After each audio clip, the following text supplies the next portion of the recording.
I've seen some clients who have moved forward with more of a content approach. We've done seminars, we've written some things, and they'll say, and Brad, you know, it just didn't work out.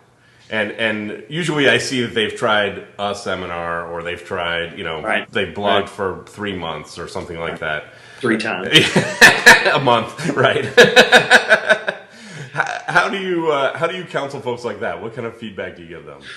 Well, you know, the easy one is I always, you know, when I give my presentations, rooms full of small business owners, I'll just ask them how many of them plan to be in business more than 6 months. Yeah. And, you know, I haven't had anybody raise their or not raise their hand on that one, you know, and I think that's, you know, marketing's a habit. It's something, it's not an event. Mm-hmm. And it's something that you have to, and that's what, I mean, the hard thing is, you know, a lot of times people are doing these things because they read a book or somebody like you or I told them they should be. Well, they're not really convinced or they're not, you know, they don't really feel in their heart that that's the direction they want to go. And it's very, very difficult to stick with something that you're doing because somebody said you should. Yeah. So, you know, you really do have to I think, and I'm going to tell you, I don't really have the answer because I certainly have plenty of people that I've told they need to start a blog that you know, are not blogging. Right.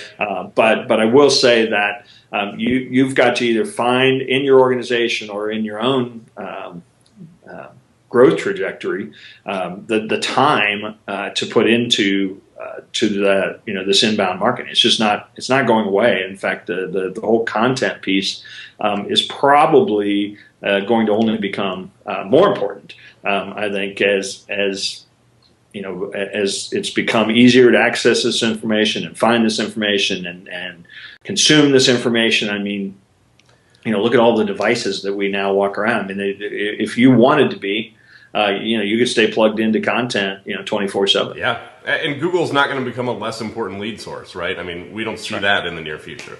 No, I don't. I don't think so. I mean, I do think that, you know, some of the Facebooks of the world, you know, are certainly trying to wall off and become your total source of information. But I personally think that it's going to be some time before that happens. Anything like that happens. And quite frankly, you know, Google's obviously shifting to address that anyway. Yeah, right. So we'll see. Well, and one of the points that I make to people is, you know, when you first started selling, it was hard too, right? I mean, you didn't wake up one day and you were a sales genius. I like to tell the story that I was 2 for 2. I closed my first 2 leads, and so obviously I was a sales genius. Like I was unstoppable. And then I went 0 for 37. Right. You know? And so then you start the learning process.